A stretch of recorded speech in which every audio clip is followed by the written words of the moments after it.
Mano, eu sou a Nayana e eu sou colaboradora da Casa Fraterna desde 2020 e comecei o meu trabalho, né, mediúnico lá em 2021. Então, para aqueles que não me conhecem, essa breve apresentação para a gente tá aí mais em contato, certo? Para vocês saberem quem eu sou. O nosso estudo hoje, pessoal, ele vai abordar um tema relativo à mediunidade. Mediunidade é um tema muito amplo, né? A gente sabe que existem várias formas de abordar a mediunidade, várias maneiras da gente estudar.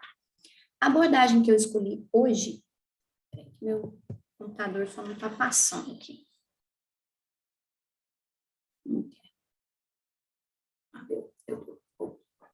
Bom, a abordagem que eu escolhi hoje é uma abordagem focada realmente na importância do trabalho mediúnico, certo? Então, para a gente entender, para começar a respeito disso, para começar essa conversa, acho que é importante a gente começar mesmo pela introdução, entendendo de fato do que se do que se trata realmente a mediunidade. Então, a gente sabe, né, que é uma faculdade aí ela é inerente ao ser humano, ela é um sentido, né, como nós temos a visão, o tato, o olfato, o paladar, e ela veio instalada em nós, né, com esse sentido. Então, como viemos com outros sentidos instalados, nós viemos com a mediunidade instalada também. Isso faz com que a gente compreenda, né, que ela é comum a seres humanos, certo? Então, todos os seres humanos têm o sentido da mediunidade instalado, certo? Porém, né, a gente sabe que algumas pessoas, né, vão receber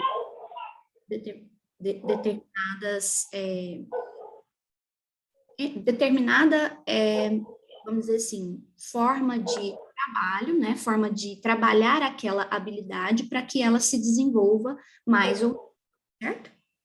Mas é, sim, uma habilidade inerente ao ser humano, certo?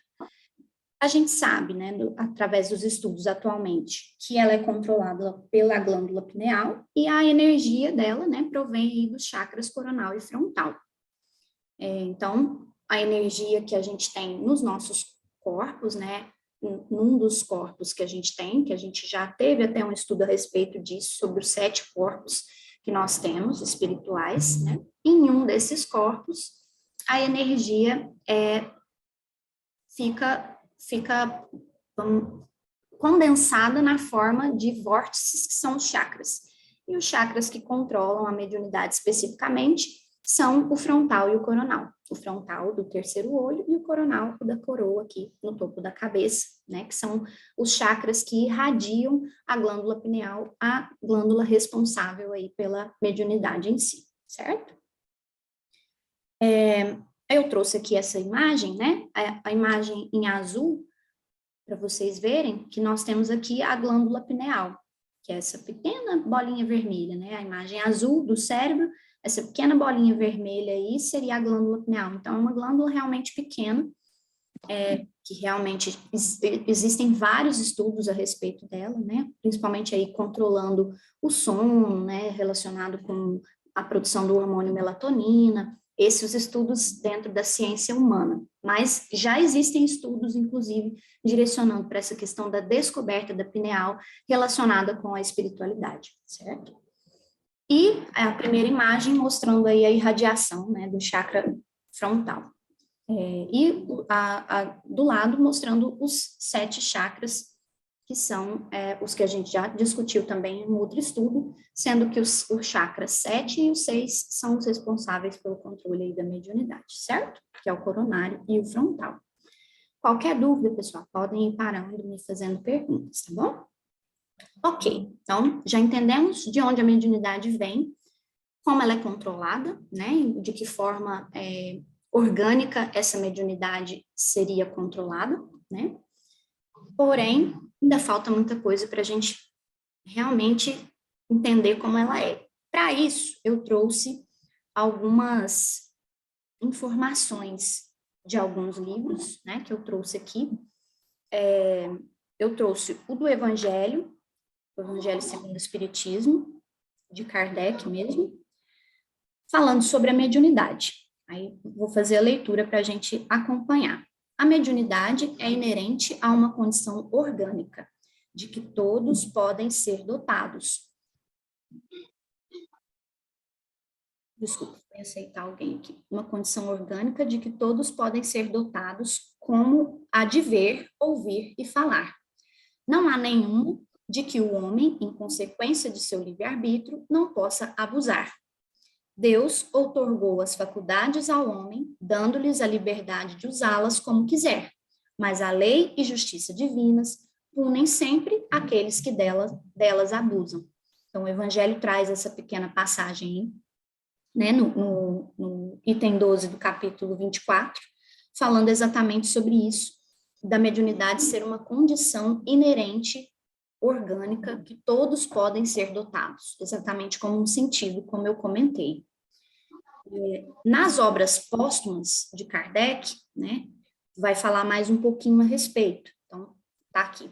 Médiuns são pessoas aptas a sentir a influência dos espíritos, então, sentir a influência dos espíritos e a transmitir os pensamentos destes.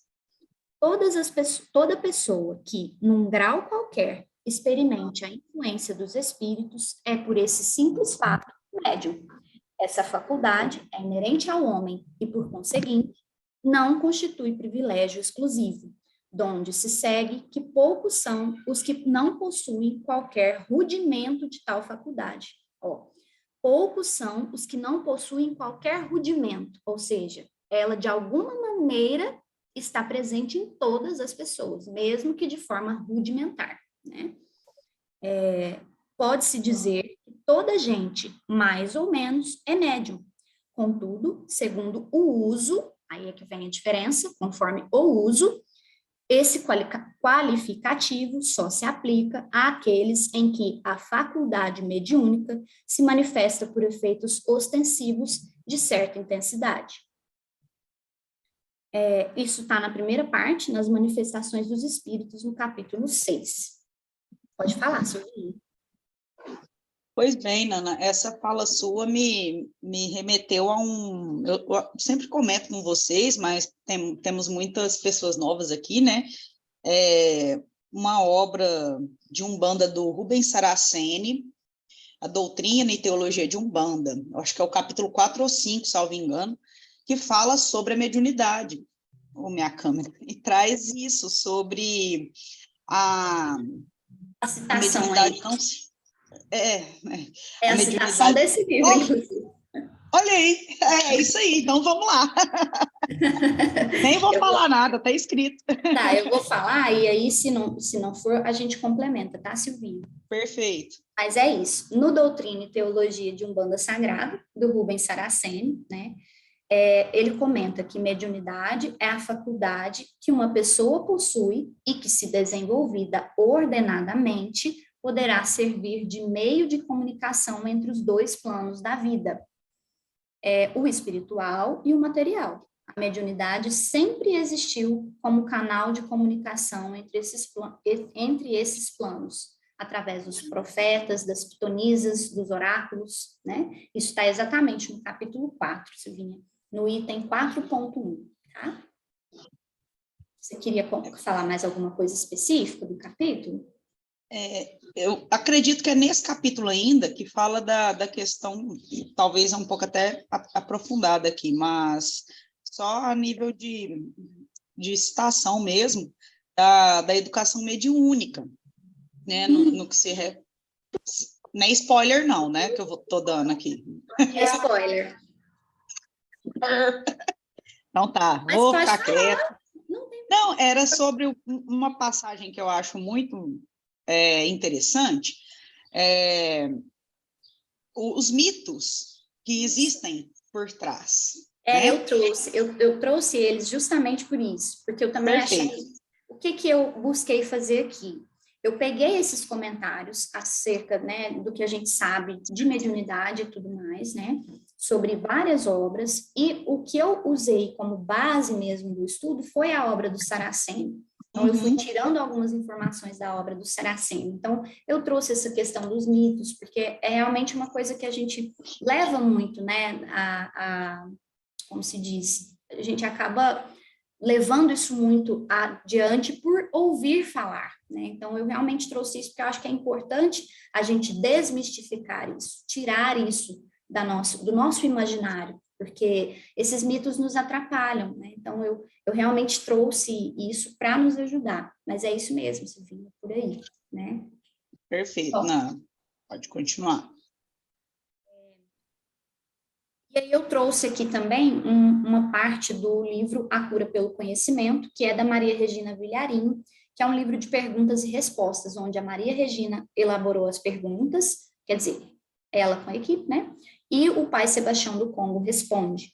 Então, a resposta do pai Sebastião do Congo a uma pergunta específica sobre mediunidade, ele respondeu: os corpos sutis do espírito são construídos para a plena conexão com as dimensões espirituais. Sob essa perspectiva, observamos que a mediunidade é um fator natural, mantendo todos conectados entre si e ao Pai Supremo. Isso pode ser comprovado pela história da humanidade, que mostra que, mesmo na pré-história, o intercâmbio mediúnico sempre esteve presente no cotidiano da criatura humana, tornando-se um fato psíquico tão antigo quanto o mundo. Passagens da Bíblia cristã e relatos cristãos estão repletos de fatos mediúnicos narrados pelos discípulos e apóstolos de Jesus e profetas da antiguidade. Então, mais uma vez, vindo de encontro ali com o que o Saraceni falou, em relação a isso estar presente desde que o mundo é mundo, né? Então, assim, né, a gente sabe que a mediunidade existe aí, né, como uma capacidade natural da condição humana, desde que o mundo é mundo, igual eu comentei, e muitos, inclusive, aqui vivem isso na pele, né, de saber como é a mediunidade, mas estar inserido nessa questão, nesse contexto de ser médium. Beleza, já sabemos isso, já sabemos onde que ela se forma, como é que ela acontece no nosso corpo, mais ou menos, mas e aí, para que ela serve? Por que é necessário para a raça humana ter um intercâmbio com o mundo espiritual? Por que a gente veio com essa capacidade instalada? Alguém se arrisca a dizer?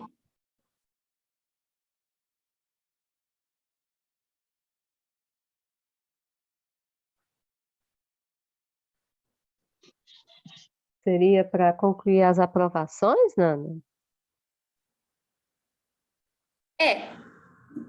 É uma das causas, né, Dora? Você falou para o quê? As provações? Deixa eu ver se eu entendi a palavra certa. Eu falei assim, para concluir as aprovações, Concluir. para Isso. seguirmos, concluir as nossas aprovações, né? Foi a palavra que eu escutei mesmo. É isso. Uma das coisas é isso mesmo, tá? O Paulo coloca o progresso dos povos no chat, ele colocou, chat. né? Uhum. Ó, então, vamos lá. As coisas que eu encontrei na pesquisa do estudo. Então, ela serviu, né, para que houvesse em nós a capacidade de buscar a fé, né, para que a gente tivesse essa capacidade de buscar a fé direto da fonte, porque a gente tinha a fé, sempre teve. O ser humano sempre quis explicar as coisas da natureza. Então, a fé estava em nós. E para que a gente pudesse buscar essa fé direto da ponte, né, dali direto mesmo, dos nossos superiores, né, dos seres superiores, essa capacidade veio instalada em nós, para que a gente tivesse acesso a esse conhecimento realmente, certo? Mas, além disso, como o Paulo comentou, serve para elevação e progresso moral, e aí já é individual e coletivo, né? Não é só individual, porque tanto para nós quanto para o coletivo, quem tem a questão da mediunidade, né, em desenvolvimento ou desenvolvida, enfim, quem trabalha com a mediunidade, está fazendo um bem para si e para o coletivo. Então, serve para progresso moral também. E ela é uma ferramenta de trabalho na seara do bem, porque através dela é possível inúmeros resgates que são realizados, né? Então, são essas as três principais utilizações, né, que a gente faz da mediunidade desde que a mediunidade foi conhecida, mesmo que não fosse com esse nome, mas desde que nós entendemos realmente essa necessidade de nos organizar coletivamente, a gente vem utilizando a mediunidade com esses fins, certo? Ok, então vamos lá. Agora que a gente entendeu, né, que tudo fez sentido, a gente vai passar para o X da questão, que é realmente o foco do nosso estudo. A gente já viu como é que ela acontece, por que que ela existe, né? E já viu que ela existe desde o início dos tempos, e que a gente agora sabe também que isso nem depende da crença do médium, porque muitos vão receber essas instruções sem nem saber que são médiums, sem nem acreditar em espírito necessariamente, né? Mas ela está aí. E aí agora nós vamos passar para a outra parte do estudo, que é justamente essa de entender as questões que eu falei específicas do livro, certo? Pode falar, Sandra. Boa noite a todos. Nós temos também, eu acho que podemos enfatizar que essa é uma ferramenta concedida pelo Pai Maior para que a gente acelere o nosso progresso, né? Porque em contato com a dor do outro, a gente acelera o nosso crescimento moral. À medida que a gente auxilia o outro, a gente nos auxilia também imediatamente, né? Então, a gente cresce mais rápido. Temos as provas, as expiações, né? Todos os processos envolvendo a nossa reencarnação, mas a mediunidade é um acelerador, né? Nesse sentido, acho que precisa ficar bem enfatizado. Ela serve para o progresso moral, de modo, inclusive, a acelerar, né, Sam? Essa questão que você completou para nós aí. Então, tá. Qual que é, então, o cerne do nosso estudo? O que nós vamos falar especificamente no estudo? Nós vamos falar de mediunidade e umbanda, tá? A mediunidade inserida no nosso contexto, no contexto da umbanda, tá bom? Ah, mas tem diferença? Não, mediunidade é uma só, mas existem diferenças para nós enquanto médiuns inseridos ali nesse contexto, né? A mediunidade é uma só, mas a gente tem uma teologia, a gente tem um fundamento, então nós vamos entender um pouquinho melhor sobre isso, certo? Pode falar, Gustavo. Boa noite, tudo bem? Eu li nos Tambores de Angola que não se deve confundir. Eu não sei se eu entendi certo, porque eu estou iniciando agora, então eu estou procurando aprender um pouco mais, né? Sobre a Umbanda e o Espiritismo, que não necessariamente Umbanda é Espiritismo. Isso eu entendi certo? É por aí mesmo? Gustavo, são duas religiões espiritualistas, né? A Umbanda é uma religião que surgiu depois do Espiritismo. O Espiritismo foi codificado na França em 1860 e pouco, 63, 64, não me lembro exatamente, mas na França. Depois disso, veio a Umbanda no Brasil. A Umbanda foi criada aqui, foi trazida, né, no Brasil, em 1908. Então, ela veio um pouco depois, e foi justamente no contexto em que o espiritismo estava já inserido aqui nas terras brasileiras, né? Então, veio surgir a Umbanda. Elas são ambas derivadas do tronco espiritualista, porém, são religiões diferentes, tá? O espiritismo de Kardec, apesar de nós utilizarmos aí fundamentos muito próximos, né? Porque, afinal de contas, as religiões espiritualistas acreditam na pluralidade das existências, ou seja, reencarnação, acreditam na vida após a morte, né? Que a vida não termina com a morte do espírito. Isso é o comum das religiões espiritualistas. E tanto o espiritismo quanto a Umbanda trabalham essa questão da mediunidade, da ligação do ser humano com o plano superior através de um médium, ou seja, um ser que faça esse intermédio, que sirva de ponte. Isso também faz parte aí de ambas as religiões e da maioria das religiões espiritualistas. A Umbanda foi uma religião que uniu informações do espiritismo de Kardec, que já existia, uniu informações do catolicismo, que era a religião que predominava no Brasil na época, e trouxe aí elementos das culturas que a gente tinha aqui, até como elo de ligação ancestral, como elo de retornar, né, fazer as pazes com essa cultura que a gente tinha na época, que seria aí justamente a cultura dos escravos, a cultura do índio, certo? E o Brasil, como um país muito miscigenado, permitiu que houvesse justamente essa religião tão ampla, que traz elementos não só da cultura indígena e da cultura africana, como, né, da cultura do catolicismo e do espiritismo, mas também de outras partes do mundo. Hoje a Umbanda agrega valores da cultura oriental, da cultura aí dos sertanejos simples da Bahia, dos baianos, então foi agregando valores de várias partes, né? Tem linha de trabalho de pessoas, né, o povo oriental, muitos advindos da Espanha, que são ciganos, então, assim, várias partes mesmo. E ela juntou tudo isso numa religião só. Não é a mesma religião, tá? Mas a gente bebe da mesma fonte. E a fonte é justamente a espiritualização, certo? Eu consegui responder a pergunta?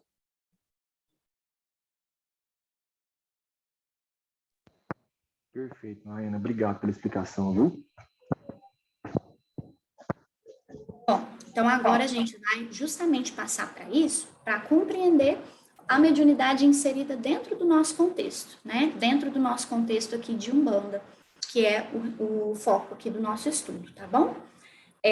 Então, primeira coisa, quando a gente chega num terreiro, né, na condição aí de consulente, quando a gente é colocado em tratamento, qualquer tipo de tratamento espiritual, com certeza a causa desse nosso desequilíbrio é a nossa mediunidade, com certeza. Por quê?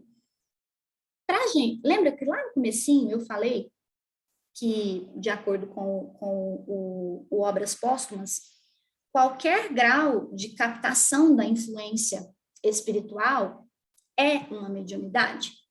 E todos somos médiums. Então, se a gente capta uma obsessão, isso é permitido pela nossa capacidade mediúnica, né? Não porque eu sou médium e estou desenvolvido, não, é porque eu tenho essa capacidade, eu tenho instalada em mim a capacidade de captar a influência dos espíritos. Se eu não tivesse isso conectado, instalado no meu chip, né, no meu drive, eu não captaria a influência dos espíritos. Então, eu tenho isso instalado em mim. Então, uma situação de obsessão que a gente passa e começa um tratamento é em função da mediunidade. Alguns vão precisar desenvolver essa mediunidade como ferramenta de trabalho, né, de trabalho no bem. Outros não, outros vão precisar equilibrá-la para que essa captação modifique através da fé, através da caridade, enfim, de várias formas. Mas todos que captamos de alguma forma essa influência dos espíritos somos médiuns, como todos somos, certo? Tá aí a prova viva de que todos somos médiuns. Se a gente capta a influência do espírito, a gente é médium. Isso está escrito no Memórias Póstumas do Allan Kardec. Não é novidade para ninguém, tá bom? Então, beleza, a gente sabe disso. Por isso que a gente precisa entender tão bem sobre mediunidade, porque entender sobre mediunidade é permitir que a gente aprenda a se proteger, que a gente aprenda a se bloquear, que a gente aprenda a cuidar do nosso meio, do meio em que a gente está inserido, para que as energias que nos influenciam não sejam tão densas. Já que a gente é médium e vai captar toda essa influência, então deixa eu cuidar da influência que está ao meu redor. Por isso uma das razões de ser tão importante conhecer acerca do conhecimento, acerca do desenvolvimento mediúnico, certo? Então tá, o médium da Umbanda, ele é o ponto-chave do ritual no plano material, certo? É através do médium de Umbanda, né, que as coisas, que todo o trabalho no terreiro acontece. Qual médium? O de incorporação, de psicofonia? Não, todos os médiums da corrente, certo?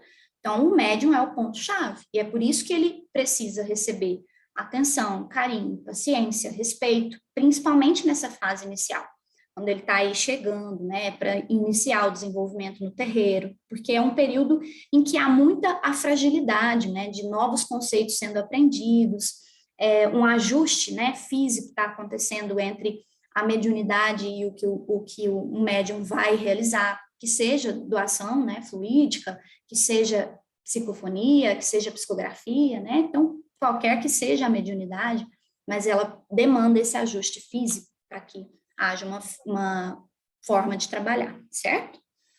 E isso tudo tem que ser muito bem cuidado, e o cuidado vem através desse conhecimento, porque quando a gente conhece, pautado, né, no amor, na caridade, nas leis de Deus que já existem, que ninguém criou, que elas já estão aqui. Então, quando a gente desenvolve o conhecimento baseado em tudo isso, a gente tem condição de ter um equilíbrio mediúnico, certo? Então, é isso aí, a gente tem que ter muito cuidado nessa fase inicial, tá bom? E uma coisa que eu achei muito interessante é que essa questão que é trazida no livro do Saraceni, de que o médium umbandista, ele é um sacerdote e ele guarda o santuário aprisionado dentro de si, um santuário. Esse santuário, né, ele vai tentar eclodir através da mediunidade, que ela é uma coisa magnífica, né, a gente tem que compreender toda a sua magnitude, né, e de modo algum ser vista como algo ruim, essa questão da quantidade de coisas que vão modificando ali durante o desenvolvimento mediúnico, durante o seu processo de desenvolvimento mediúnico, certo? E esse santuário, né, ele é justamente o aflorar dessa espiritualização que a gente manteve aprisionada por tanto tempo. A gente teve milênios aí de descuido com a nossa espiritualização. Então, esse santuário, que é justamente, né, o próprio médium, ele vai aflorar, né, vai vir através dessa necessidade de espiritualização, porque isso é uma coisa inerente nós. Nós temos a fé, nós temos a vontade de buscar o Pai, quando a gente encontra um lugar onde isso é permitido, onde a gente consegue encontrar isso, né, no coração, a gente sente essa vontade de buscar, isso vai aflorar essa espiritualidade, essa questão de buscar a espiritualização, certo? E aí, uma coisa fica bem clara, que a gente tem que manter esses templos muito bem limpos, né? Porque nós somos templos vivos, então nós abrigamos a centelha divina. E essa centelha divina é justamente o que renova tudo, impulsiona tudo e nos põe em direção ao retorno ao Pai Maior, que é justamente de onde viemos, né? E nesse templo, que é o próprio médium, né, estão contidas as vibrações divinas que a natureza tem, que são os orixás. Esses orixás sagrados, que são essas vibrações da natureza em si, a gente sabe, por exemplo, quando você vai começar, tá no desenvolvimento mediúnico, você descobre lá para frente, não importa quando, tem um orixá que rege a minha coroa. Então, no templo vivo que sou eu, habita essa vibração, habita todas as vibrações da natureza, que são os sagrados orixás. Então, eu consigo encontrar uma vibração sagrada dentro de mim? Sim, consigo. Basta, né, que eu aproveite toda essa potencialidade que é a minha mediunidade, né? A mediunidade espiritualizada, a minha espiritualização, certo? E por intermédio do médium, o templo vivo, muitas vozes vão ser ouvidas. A vibração, como eu disse, as sagradas vibrações que todos contêm, as vozes dos guias, as vozes dos sofredores, muitas vozes. Então, nós somos templos vivos. Isso eu achei bastante forte, isso, né? E muito importante que a gente tenha esse conhecimento, porque com essa ideia, a gente tem condição de saber o quanto é importante cuidar de nós. Se somos templos vivos, abrigamos a centelha divina, poxa vida, preciso cuidar muito do meu templo, né? Então, acho que é importante essa reflexão a gente deixar bem firme na nossa mente aí. Pode falar, Sami. Ah, deixa eu só avisar que falta 1 minuto e 45 para o link cair. Então, vamos fazer assim, eu vou derrubar o link, todo mundo entra de novo no mesmo link que a gente mandou, tá bom? Porque aí volta para a mesma sala. E aí a Samantha já volta falando com a pergunta ou o comentário que ela quer fazer. Pode ser? Combinado, então. Pode derrubar, Nana, por favor. Aí todos voltem para o mesmo link, tá bom? Nós estamos indo para o final do estudo, tá? Não está acabando, mas está indo para o final.